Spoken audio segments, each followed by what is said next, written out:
사도 베드로가 사도행전 10장에서 이렇게 이야기를 하죠. 하나님께서는 누구든 다 받아주신다. 어떤 사람이든 그 사람이 유대인이든 백인이든 흑인이든 많이 배웠든 배우지 못했든 여자든 남자든 또 나이가 적든 많든 아무 상관없이 복음은 누구에게나 다 문이 열려져 있다. 이렇게 말씀하고 있습니다. 그런데 오늘날 교회 안에는 너무나 많은 사람들이 다른 복음으로 오염되어 있죠. 타락한 복음으로 변질되어져 갑니다. 또 썩은 복음으로 인하여서 부패해가고 있죠. 대표적인 다른 복음은 무엇일까요? 다른 복음에 빠지게 하는 사단의 전략이 있습니다. 이 사단의 전략에 대부분 이 현대를 살아가는 많은 그리스도인들이 속고 있다는 것이죠. 우리 영상을 한번 보겠습니다. 마귀는 우리의 믿음을 무너뜨리기가 힘들면 제일 먼저 하는 일이 기도하지 못하게 합니다. 최선을 다해서 열심으로 살아가도록 만듭니다. 결국 그렇게 되면 바쁘게 되죠. 바쁘게 되면 기도할 겨를이 없어집니다. 마귀는 교묘하게 우리를 속여서 기도하기보다는 최선을 다해서 힘써 열심히 살아가기를 그렇게 만들고 결국 기도를 하지 못하게 되죠. 우리는 할 수만 있다면 가능한 모든 일을 최선을 다해서 할 때에 성공하고 형통한다고 생각합니다. 그러나 정말 중요한 것은 모든 일을 다 하는 것이 아니라 하나님의 때에 하나님이 허락하신 일을 행하는 것을 배우는 것이 열쇠라는 것입니다. 기도할 때 하나님의 때에 하나님이 시키시는 일을 행할 수 있게 되는 겁니다. 이 목사님이 어떤 이야기를 하느냐, 현대의 많은 그리스도인들이 속고 있는 것이 있다고 그랬죠. 그것이 무엇이냐면 기도하지 않음으로 인하여서 이 사단의 전략에 속는다는 것입니다.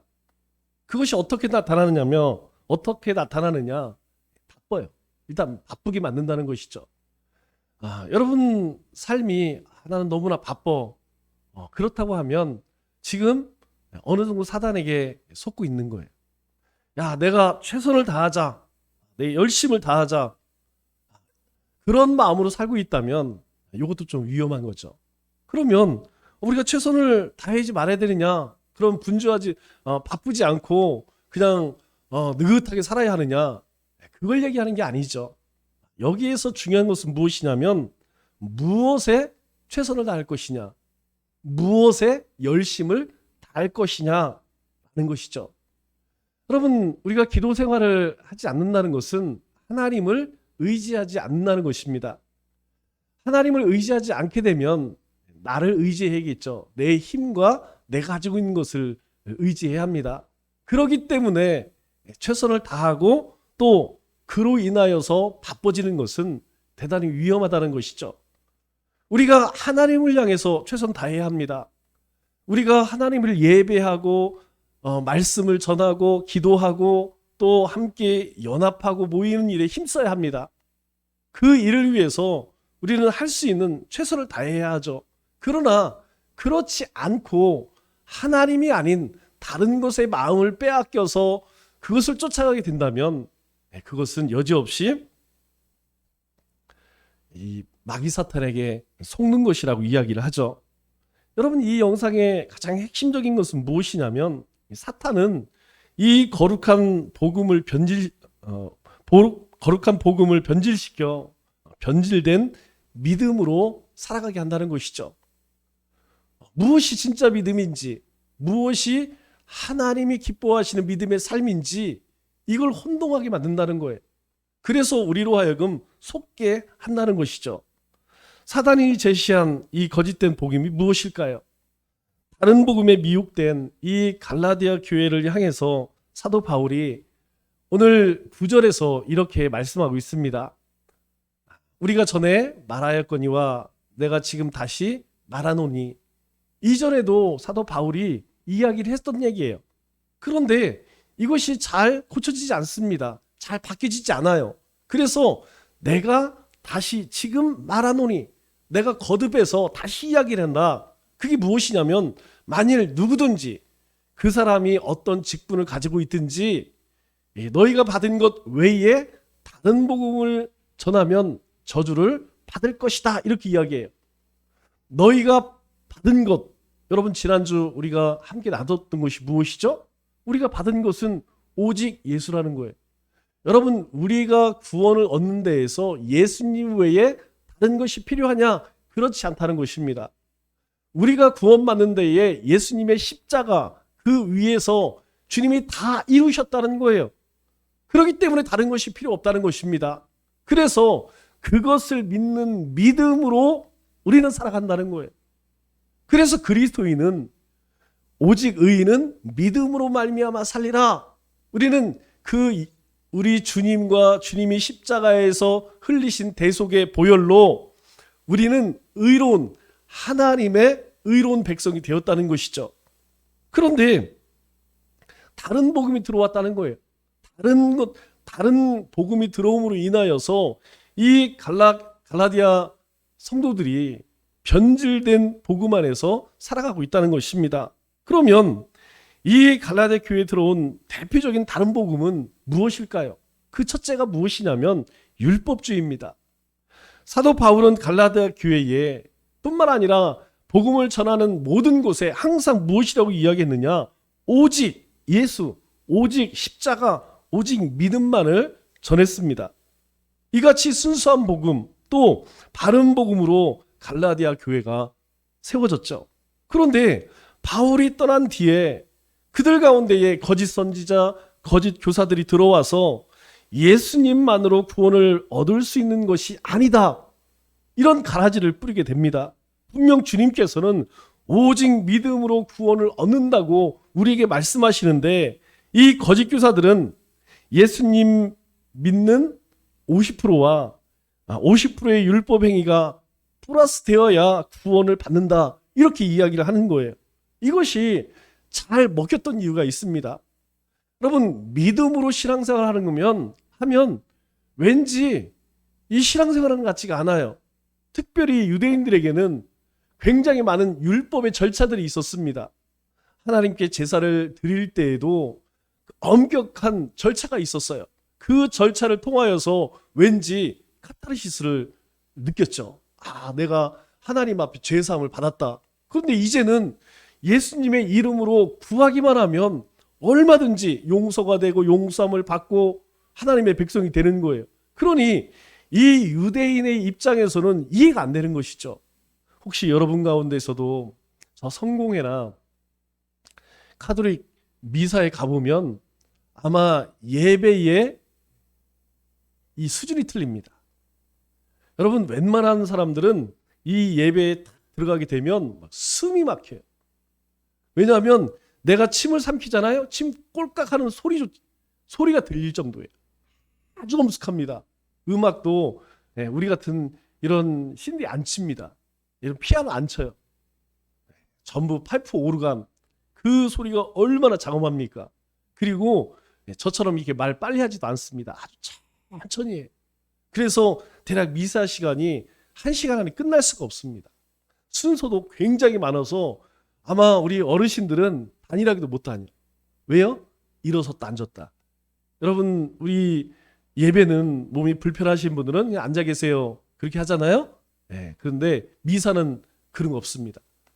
더 몸이 뭐 어떻든 간에 일어섰다 앉았다. 그리고 여기 여자들은 전부 보재기 다 뒤집어 써야 되죠. 그런 절차들이 있기 때문에 그런 형식이 많은 그런 예배를 드리던 사람들은 이 교회 와서 예배 드리면 예배 같지가 않아요. 도통 이 예배 같은 느낌이 들지가 않습니다. 여러분 유대인들에게는 어땠을까요? 그렇게 613가지의 율법을 지키던 사람들이 어느 날 예수 그리스도로 인하여서 너희는 이제 자유함을 얻었다. 그런 거 하지 않아도 된다. 그러니까 이 유대인들은 그걸 받아들일 수가 없는 것이죠. 그래서 예수님도 믿고 더불어서 율법도 행해야 온전한 구원을 이룰 수 있다. 그래서 너희들도 할례를 행해야 된다는 거예요. 그래서 너희들도 안식일을 지켜야 하고 유월절도 지켜야 한다. 그렇게 이야기를 합니다. 예수님만 붙들지 말고 율법도 붙들어야 한다. 그렇게 가르쳤던 것이죠. 이것이 율법주의라는 거예요. 율법주의는 다른 복음입니다. 율법주의는 이단입니다. 율법주의가 다른 복음이고 이단인 것은 예수님의 대속의 완전성을 거부하는 것이기 때문에, 즉 예수님께서 십자가에서 우리의 구원을 이루셨다라고 하는 것을 인정하지 않는다는 거예요. 예수님의 십자가를 받아들이지 않는다는 것입니다. 그렇기 때문에 사탄의 속임수라는 거예요. 여러분, 사단이 이 땅 가운데에서 역사하는 이유가 무엇입니까? 한 가지예요. 하나님의 사랑으로부터 멀어지게 하는 것입니다. 그래서 우리로 하여금 그 하나님이 주신 구원의 은혜 가운데 살지 못하게 하는 거예요. 갈라디아 교회만 그랬을까요? 아닙니다. 이 갈라디아 교회만 이런 율법주의가 있었던 것이 아니에요.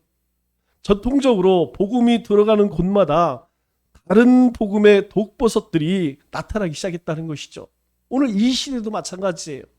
이 시대에도 동일하게 성경은 오직 예수님을 믿음으로, 예수님이 이 땅에 사람으로 오시고 그리고 우리를 위해 십자가를 지시고 3일 만에 부활하심으로 우리가 구원의 축복을 얻었다는 것, 여기에다가 아니야, 너희가 이것도 하고 저것도 해야지 구원을 얻지, 어떻게 예수님 믿어서 구원을 받아, 이러한 거짓 다른 복음이 우리 가운데에 널려 있다는 것이죠.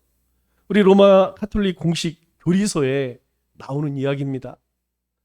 이 가톨릭 공식 교리서에 무엇이라고 이야기하느냐? 너희들이 예수 그리스도를 믿는 믿음으로만 구원을 얻는다고 주장한다면 영원히 저주를 받을지어다. 여러분, 뭐라고요? 예수님만 믿는 믿음으로 구원을 얻는다고 주장한다면 영원히 저주를 받을지어다. 그렇게 교리서에 나와요. 여러분, 우리가 요즘에 공부하고 있는 거 있죠? 요리문답 있죠? 그 요리문답처럼 이 교리서에 예수님만 믿어서 구원을 얻는다고 하면 그 사람은 영원히 저주를 받을지어다. 이렇게 기록이 되어 있습니다.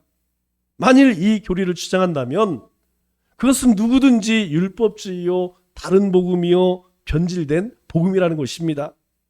수많은 종교 개혁자들이 이 가톨릭에 의해서 가톨릭은 적 그리스도다. 여러분, 중세 시대의 수많은 종교 개혁자들이 이것을 외치다가, 이 복음을 외치다가 죽임을 당했습니다. 여러분, 수만 명이 아닙니다. 수십만 명이 아니에요.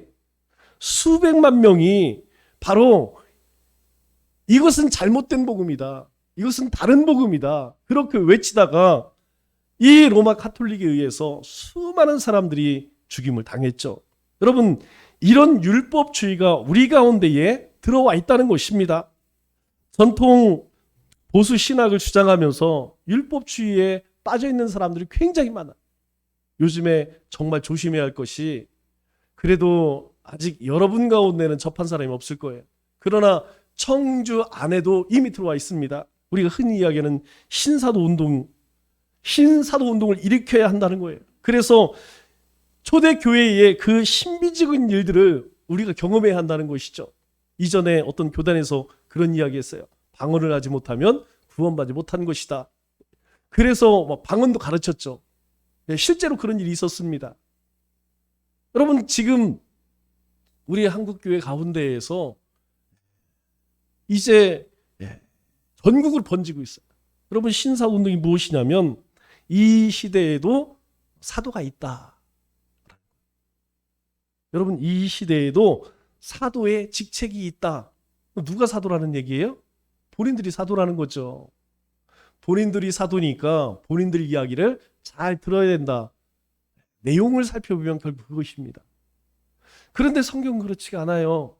그렇다면 예수님이 십자가에서 죽으실 때에 휘장이 찢어질 이유가 없었겠죠.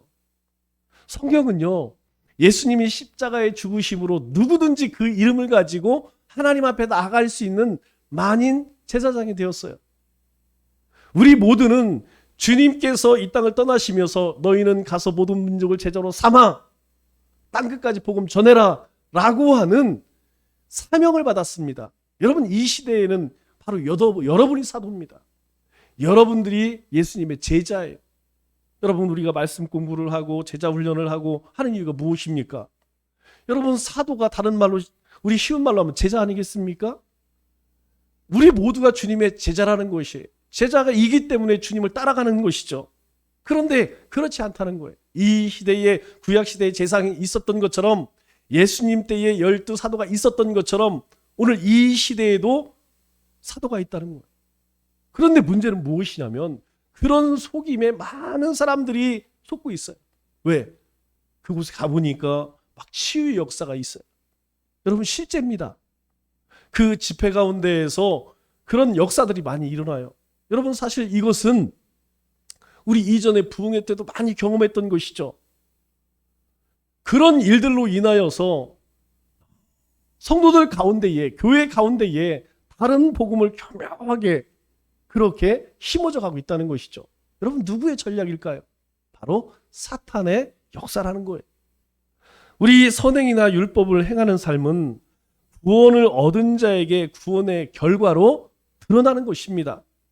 선행이나 율법을 행하는 삶이 구원의 전제 조건으로 제시된 것이 아니라는 것이죠. 만약 선행이나 율법대로 사는 삶이 구원의 전제 조건이라면 예수님께서 십자가에서 죽으신 것은 아무 의미가 없어지는 거예요. 여러분, 우리가 왜 세상 가운데에서 선하게, 착하게, 의롭게 살아야 합니까? 구원 얻었기 때문에. 우리가 착하고 선하게 살아서 구원 얻는 것이 아니라는 것이에요. 우리는 거룩한 하나님의 백성이기 때문에 우리는 그 하나님의 말씀을 쫓아 살아간다는 것이죠. 그런데 이 선행과 율법이 구원의 조건이라면 예수님은 십자가에서 무엇한 것입니까? 아무 의미가 없어진다는 것이죠. 율법대로 사는 삶이나 선행은 예수님의 십자가의 은혜에 감사하고 그 은혜에 어떻게 보답할까? 어떻게 내 삶을 통하여 하나님의 영광을 드러낼까? 그래서 자연스럽게 드러나는 결과라는 사실입니다. 여러분, 이 말을 역으로 이야기하면 우리 가운데에 이 선행이나 하나님의 말씀을 지키지 않는 것은 뭐라고요? 구원을 얻지 못했기 때문일 수도 있다는 거예요. 그래서 우리가 수요일을 함께 나누고 있는 야고보서에서 뭐라고 이야기합니까? 행함이 없는 믿음은 죽은 것이다. 행함이 없는 믿음은 유익이 없는 믿음이다. 그렇게 이야기해요. 그렇기 때문에 사도 바울이 이 율법에 오염된 갈라디아 교인들에게 뭐라고 이야기합니까? 우리 2장 16절 말씀을 보니까 이렇게 이야기하죠. 율법의 행위로서는 의롭다함을 얻을 육체가 없느니라. 여러분, 그 누구도 율법을 지켜서 의롭다함을 육체가 없다는 거예요. 여러분, 아무리 하나님 말씀을 내가 잘 지켜야지.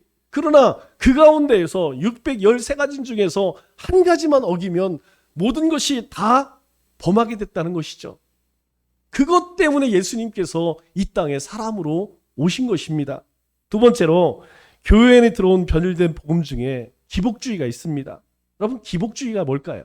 기복주의는 사전적 의미로 이렇게 말합니다. 복을 비는 것을 가장 중요하게 여기는 사고방식. 어떤 사람의 사고방식이 무엇이냐? 그 사람은 항상 어떤 신 앞에 복 받는 것, 그 복을 비는 것을 가장 중요하게 여기는 사고방식을 기복주의라고 한대요. 여러분, 이 기복주의는 복을 지나치게 강조하거나 복을 달라고 몸부림치는 사람들을 일컬어서 기복주의자들 이렇게 이야기합니다.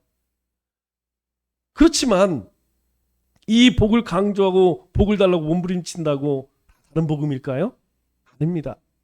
우리가 잘 알고 있는 야베스의 기도 있죠? 역대상 4장 10절 말씀을 보면 야베스가 이런 기도를 해요. 그런데 여러분, 이 기도가 왜 중요하냐? 여러분, 이 역대상 4장 우리가 얼마 전에 말기 참배를 하신 분들은 읽으셨을 거예요. 여러분 1장에서 10장까지 다 뭐만 나오면 족보만 나옵니다. 뭐 유다의 족보는 어떻고 레위 지파의 족보는 어떻고 순전히 이름만 나와요. 그런데 그 족보 가운데 한중간에 다른 사람들은 일체 이름밖에 언급되지 않는데 이 야베스만 유독 이렇게 이 말씀이 기록되어 있어요. 야베스가 이스라엘 하나님께 아뢰어 이르되, 여러분 그 많은 족보에 나오는 사람들 가운데에서 유독 야베스만 하나님 앞에 이렇게 했다는 거예요. 그런데 그 내용을 살펴보면 주께서 내게 복을 주시려거든 나의 지역을 넓히시고 주의 손을 나를 도우사 나로 환난을 벗어나 근심이 없게 하옵소서. 여러분 아주 중요한 기도입니다. 왜냐하면 야베스의 뜻이 뭐라고 이야기했죠? 고통이에요. 고통. 이름 자체가 고통이에요. 얼마나 먹고 살기 힘들었으면 그 부모님이 자식에게 고통이라고 이름을 적겠습니까? 여러분 그 야베스가 하나님 앞에 한마디로 복 주옵소서 그렇게 기도했다는 거예요. 하나님 내 땅을 넓혀주시고 주님의 손을 도우셔서 환난에서 벗어나 근심이 없게 하옵소서, 평강을 주옵소서, 좀 먹고 살기에 근심이 없게 하옵소서, 이 내용이. 그런데 놀라운 것은 하나님이 그가 구하는 것을 허락하셨더라 이렇게 이야기해요. 하나님께 복 달라고 구했더니 하나님께서 응답하셨다 그렇게 이야기합니다. 성경에 계시된 하나님은 복을 어떻게 하고 싶어 하실까요? 하나님은요 우리에게 복을 주고 싶어서 안 달라 하신 분입니다. 우리 민수기 6장 23절로 26절 말씀을 보면 이렇게 이야기해요. 아론과 그의 아들들 누구죠? 제사장이죠? 제사장 그의 후손입니다. 그들에게 말하여 이르기를 너희는 이스라엘 자손을 위하여 이렇게 축복하여 이르되, 너희는 앞으로 이스라엘 백성들을 위해서 이렇게 복을 구하라, 축복하라. 이스라엘 백성들을 위해서 너희는 늘 복을 간구해라 그렇게 이야기해요. 그러면서 그 축복의 내용이 무엇이냐면 여러분 너무나 잘 알고 있는 것이죠. 우리 예배 끝나고 여러분들에게 제가 축도할 때에 늘 하는 축복 기도입니다. 여호와는 내게 복을 주시고, 하나님께 구하는 제사장들로 하여금 이스라엘 백성들을 축복할 때 첫 번째 첫 마디가 무엇이냐면 여호와는 내게 복을 주시고 너를 지키시기를 원하며, 여호와는 그의 얼굴을 내게 비추사 은혜 베푸시기를 원하며, 여호와는 그 얼굴을 내게로 향하여 드사 평강 주시기를 원하노라. 여러분 이 축복 기도의 내용이 무엇이냐면 원하노라 이렇게 말씀하고 있어요. 원한다는 거예요. 뭘? 하나님의 복을 원한다는 거예요. 하나님께서 너희에게 복 주시기를 원하고 너희들에게 너를 지켜주기를 원하고 너희들에게 평강 주기를 원한다. 그렇게 너희는 이스라엘 백성들을 위해서 축복하라. 그렇게 아론에게 모세에게 가르쳐 주십니다. 하나님께서 우리에게 얼마나 복을 주고 싶어 하는지를 잘 알 수 있는 표현이죠. 한량없이 복을 주고 싶어서 아론과 그 후손들에게 뭐라고 이야기합니까? 27절에 보니까 그들은 이같이 내 이름으로 이스라엘 자손에게 축복할지니 내가 그들에게 복을 주리라. 너희가 백성들을 위해서 그렇게 여호와는 내게 복을 주고 너를 지키시기를 원하며 그렇게 축복하면 내가 그들에게 이스라엘 백성들에게 복을 주리라 그렇게 말씀하고 있어요. 여러분 인간은 의존적 존재입니다. 어떤 사람도요 홀로 살아갈 사람 아무도 없다는 것이죠. 누군가를 의지하며 살아가는 존재라는 것입니다. 그런 의존적 존재인 사람에게 하나님께서는 우리에게 복을 주시고 하나님이 주시는 복으로 우리는 살아간다는 것이죠. 하나님은 하나님의 백성들에게 축복하심으로 기쁨을 누리시는 분입니다. 즉 성경은 복을 구하는 그 자체를 기복주의라고 하지 않는다는 것이죠. 문제는 무엇이냐면 복이 목적이 되는 것, 이것을 기복주의라고 이야기하는 거예요. 복이 주인 되는 것이 문제라는 것입니다. 그 목적을, 내 삶의 어떤 목적을 이루기 위해서 열심히 기도하고 봉사하고 헌금하고 예배하는 이 행위가 하나님과 어떤 관계냐? 하나님과 비즈니스 관계하는 것, 하나님과 사업적인 관계, 이것은 신앙이 아니라는 것이죠. 내 목적, 내 욕심을 채우기 위해서 하나님을 이용하는 것은, 그것은 신앙이 아니라 무엇이라고요? 바로 기복주의, 다른 복음이다. 그렇게 우리에게 말씀하고 있습니다. 기복주의에 물들어 있는 사람들을 성경은 뭐라고 이야기합니까? 우리 로마서 16장 18절 말씀을 보니까 이렇게 이야기하죠. 다만 자기들의 배만 섬기나니. 여러분, 자기 배를 채우는 자들이라는 거예요.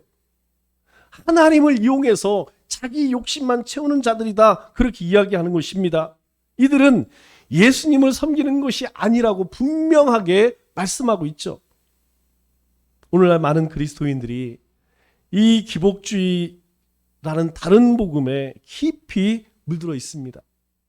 그렇기 때문에 혹시 내가 이런 기복주의에 물들어 있지 않은지 우리는 우리 스스로를 조심히 점검해 봐야 합니다.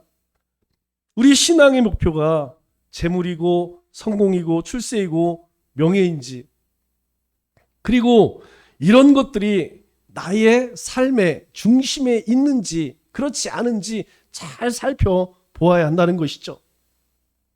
이런 것들이 목적이고 이런 것들이 주인이면 우리는 결국 복음을 이용해서, 하나님을 이용해서 내 욕심만 채우는 삶을 살아갈 수밖에 없다는 것이죠.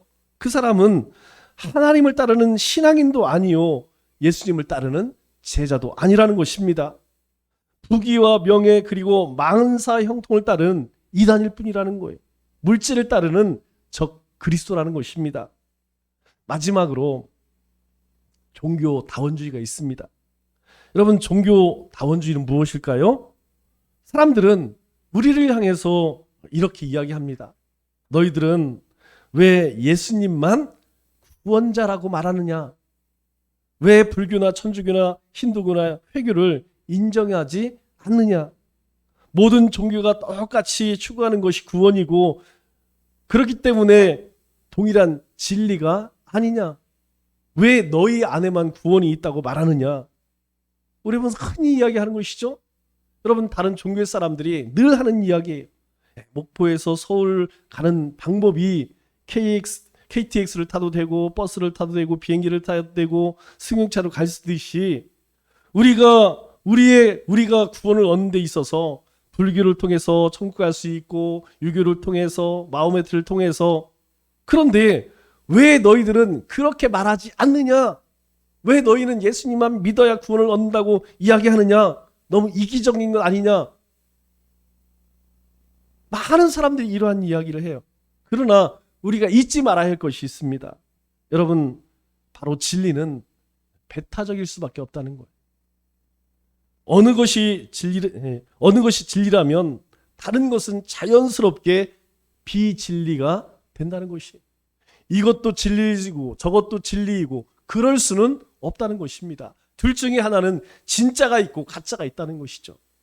진리일수록 배타적인 것이 진리라는 것이에요. 그렇기 때문에 진리가 어찌 비진리를 인정할 수 있겠습니까? 우리 석가탄신일이 있죠? 요즘에 그런 모습을 많이 보게 됩니다. 석가탄신일이 되면 천주교에서 불교 사찰에 축하환을 보내요. 찾아가서 부처 앞에 합장을 하고 절을 하고, 우리는 종교에 대해서 이렇게 열려있다 홍보를 하고 자랑을 합니다. 또 성탄절에 어떻습니까? 불교에서 천주교에 축하환을 보내고 또 예수님 오신 날 같이 와서 예배를 드리고, 제 사고방식으로는 이해할 수 없어요. 그냥 만나서 저녁 먹고 좋은 얘기하는 건 이해합니다. 그런데 석가탄신일 날 절에 가서 석가모니 앞에서 합장을 하고, 저는 제 신앙으로는 이해가 안 됩니다. 이런 행위는 자신들 스스로에게 진리가 없다는 사실을 자기 스스로가 인정하고 증명하는 거예요. 우리는 절대 오직 예수, 오직 십자가, 오직 믿음에서 벗어난 것은 여러분 인정할 수가 없습니다. 어떻게 십자가에서 죄를 구속하신 예수님과 석가를 비교합니까? 여러분 비교의 대상입니까? 여러분 비교가 되지 않아요. 여러분 마호메트와 비교할 수 있습니까? 여러분 비교할 수가 없습니다. 우리 요한계시록 17장에 보면 마지막 종말의 때에 큰 음녀가 나타난다. 여러분 음녀는 뭘 상징하겠어요? 뭐 얘기할 필요도 없겠죠. 그 음녀라는 것은 많은 사람들을 유혹한다는 것이죠.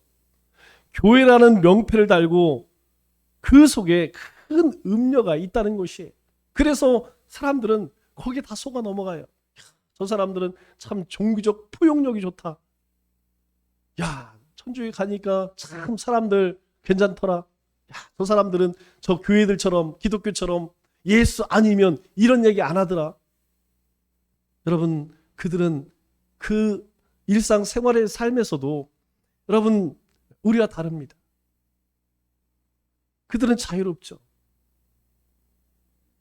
그들은 우리처럼 오직 예수, 오직 믿음, 오직 십자가 강조하지 않습니다.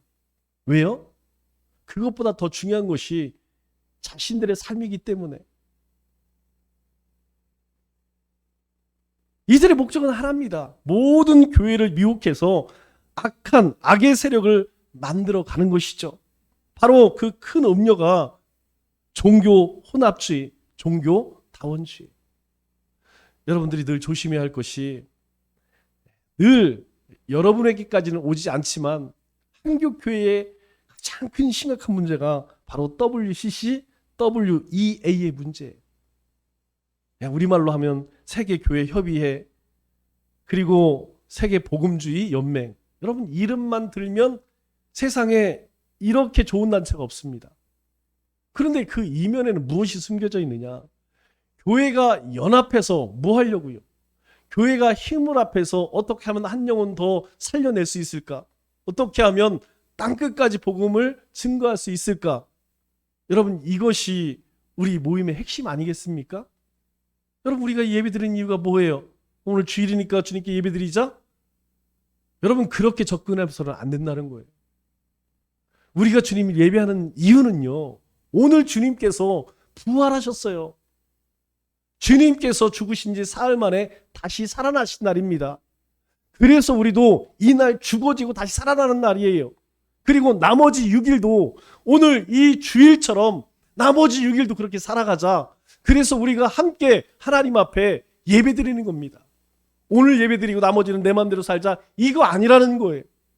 그런데요. 이 WCC나 WEA 안에는 아예 이것조차도 없어요. 이들이 주장하는 첫 번째가 무엇이냐면 모든 종교에는 다 구원이 있다는 거예요. 우리 그거 무시하지 말자는 거예요. 우리 불교 무시하지 말고 이슬람교 무시하지 말고 우리 다 같이 우리가 함께 좋은 세상 만들자. 누구를 위한 좋은 세상이라는 거예요? 여러분 아닙니다. 여러분 이들이 이야기하는 구호가 그럴듯하지만 여러분 이 문제가 불과 얼마 전에 우리 교단에서 있었던 일이에요. WCC는 우리가 이미 통합측과 갈라지면서 우리는 WCC에 가입 못해. 그러면서 더 위험한 WEA 이 단체에 가입하자. 이들과 교제하자. 모든 종교를 통해 구원을 얻을 수 있으니까 여러분 선교할 필요 있어요 없어요? 필요 없어요. 아니 다른 종교 심지어 무교도 구원을 얻는다고 이야기하는 사람들에게 여러분 복음을 전할 필요가 뭐 있어요? 자신을 믿는 사람이나 우상을 섬기는 사람들에게도 구원이 있다고 그렇게 이야기하는 사람들 여러분 어찌 그런 사람들과 같이 할 수 있겠습니까?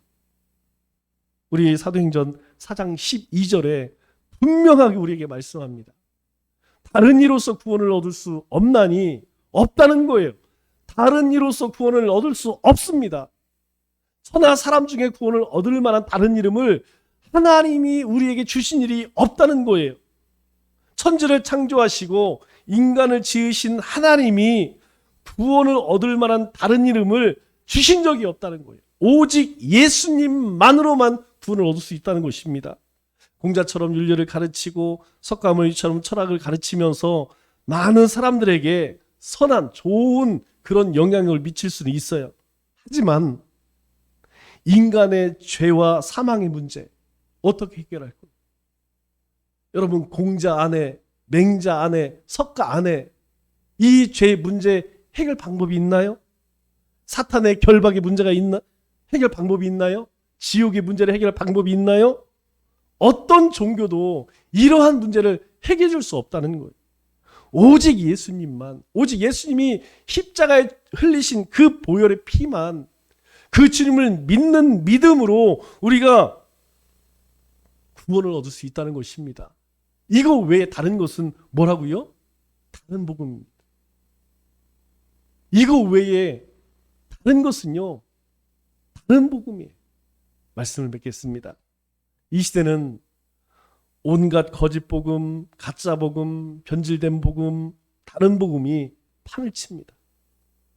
예수 그리스도의 십자가의 보혈로 하나님의 자녀가 된 우리는 이 세상에서의 부귀영화나 그리고 영생 복락을 꿈꾸지 않습니다. 만일 그런 마음이 조금이라도 있다면 여러분, 그것은 위험 신호예요. 우리는 보이지 않는 영원한 나라, 그 하나님의 나라를 소망하며 하나님의 자녀로, 하나님의 백성으로 살아가는 존재. 우리가 하나님의 백성이, 내가 하나님의 자녀이기 때문에, 하나님의 거룩한 백성이기 때문에 우리는 삶의 터전의 일, 여러분, 소홀히 하지 않습니다. 우리는 가정의 일 소홀히 하지 않아요. 우리는 사람과의 관계에 있어서 허투루 살아가지 않는다는 것이죠. 그렇기 때문에 깨어 근신하며 기도해야 합니다. 하나님의 말씀으로 깨어 있어야 한다는 것이죠. 그래야 기도하고, 기도해야 분별하여 바른 복음을 쫓아갈 수 있다는 것입니다. 이 한 주간도 우리 주 예수 그리스도를 변함없이 사랑하는 우리 모든 믿음의 권속들 삶에 바른 복음 안에서 바른 복음을 전하는 우리 모든 믿음의 권속들 되시기를 주님의 이름으로 축원합니다.